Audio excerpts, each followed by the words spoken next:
Welcome. Today, we're comparing two of Vanguard's most popular ETFs, VOO, which tracks the S&P 500, and VTI, which covers the total U.S. stock market. Using charts, we'll break down the key differences between these two funds and reveal how they might surprise you. Both are powerful options, but which one fits your portfolio best? Let's start with the basics. VOO follows the S&P 500, focusing on the 500 largest U.S. companies, while VTI offers exposure to the entire U.S. market, covering large cap, mid cap, and small cap stocks. VOO launched in September 2010, while VTI has been around since May 2001, giving it a longer track record. Quick fact, Vanguard manages over $530 billion in VOO and $440 billion in VTI, demonstrating strong investor confidence in both funds. But how do their costs stack up? Let's dive into the expense ratios where both funds truly shine.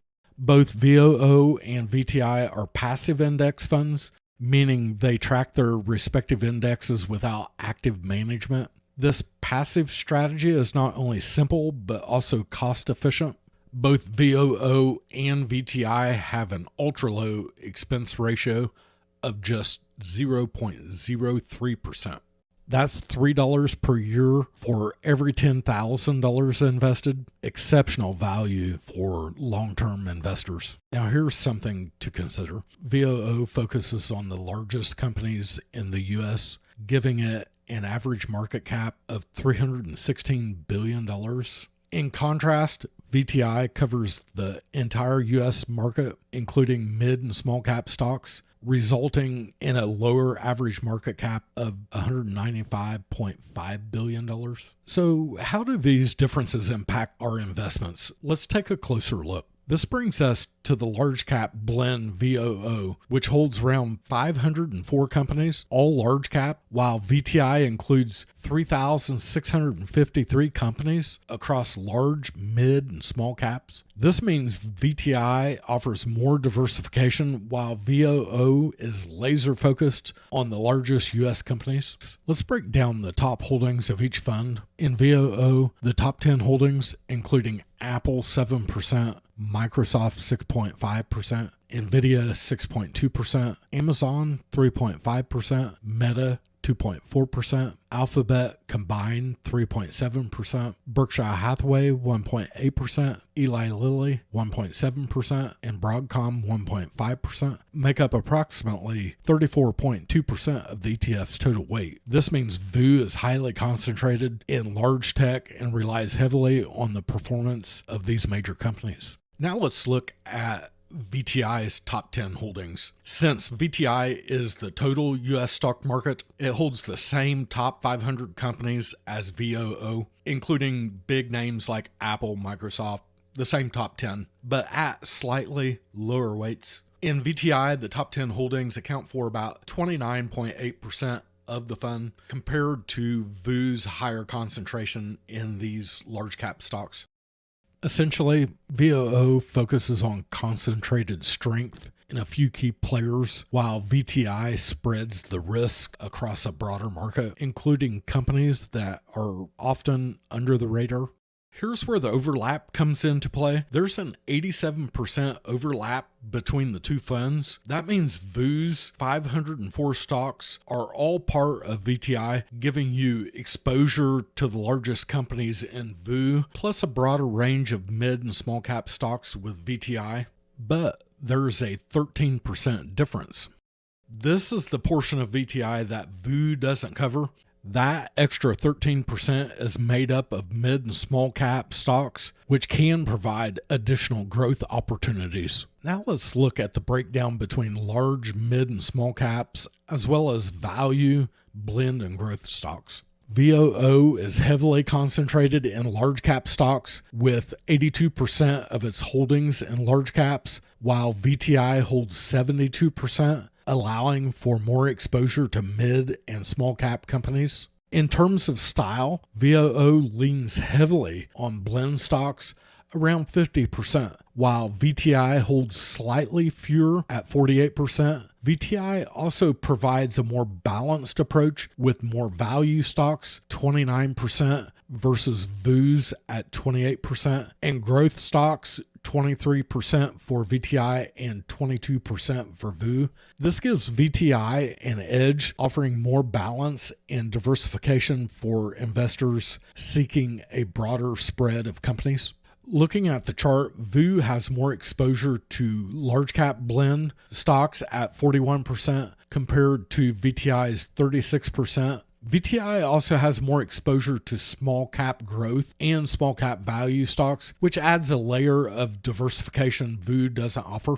When comparing sector exposure, both ETFs are tech heavy. VOO holds 32.34% in tech stocks, while VTI is close behind at 30.56%. But there are a few key differences. VOO has slightly higher exposure to communications at 8.76% compared to VTI's 6.09%. On the other hand, VTI provides more exposure to real estate with 2.9% versus VOO's at 2.35%. These small differences may seem minor, but they can have a meaningful impact depending on your investment strategy, whether you're riding the tech wave or seeking a broader industry spread. When we zoom in on industry exposure, VOO and VTI have subtle differences. VOO holds 11% in semiconductors and 10.2% in software, while VTI holds 9.5%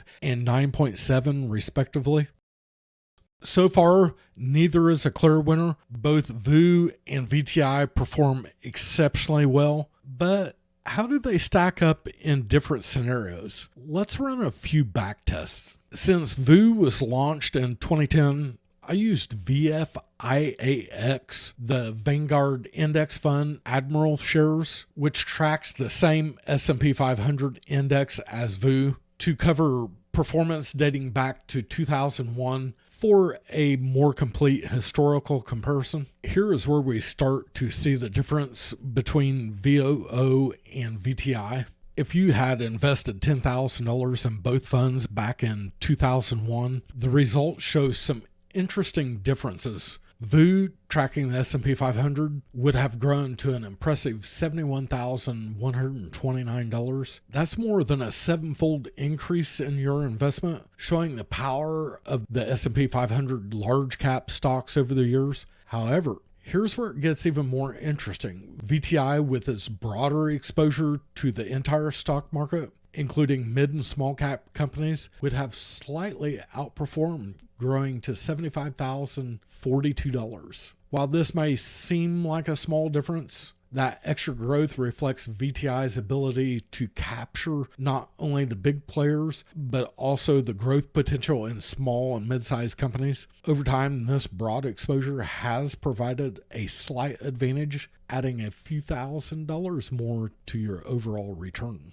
However, if you prefer regular monthly contributions rather than a lump sum investment, the results shift a bit. With a steady $100 per month contribution starting in 2001, your investment in VOO would have grown to a remarkable $160,000. Now let's look at VTI.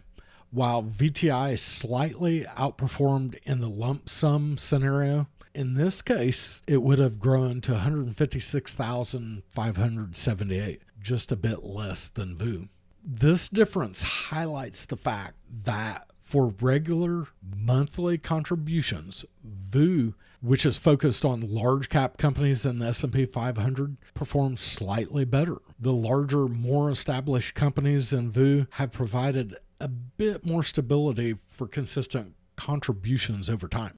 On the other hand, VTI's broader market exposure, including mid and small cap companies, didn't produce as strong results in this monthly contribution scenario. The added volatility and slower growth of smaller companies may have caused it to slightly trail behind VOO. While the difference is not huge, this demonstrates how the strategy you choose, whether lump sum or dollar cost averaging, can impact the performance of each fund.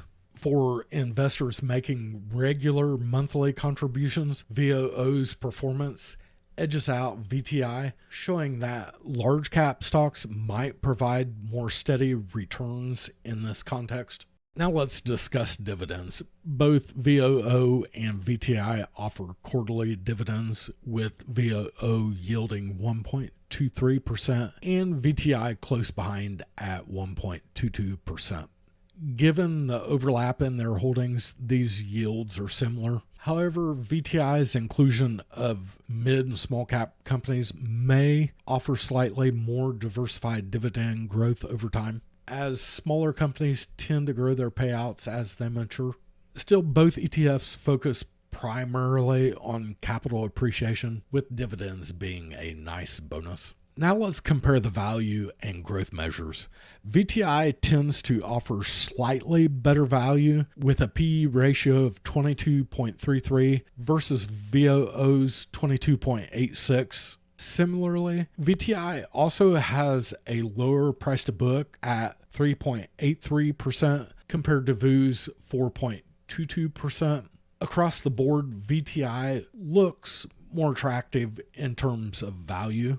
However, when it comes to growth metrics, VOO slightly outperforms. VOO boasts a sales growth rate at 8.79% compared to VTI's 7.78%. VOO also has a stronger cash flow growth rate at 8.99% compared to VTI's 8.74%. If growth is what you're after, VOO could be the better option for your portfolio, especially in sectors where large cap companies lead in earnings and sales growth.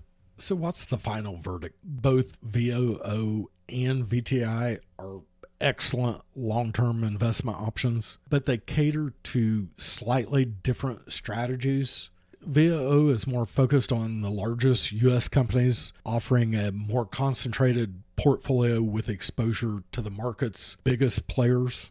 On the other hand, VTI provides exposure to the entire U.S. stock market, including mid and small cap companies.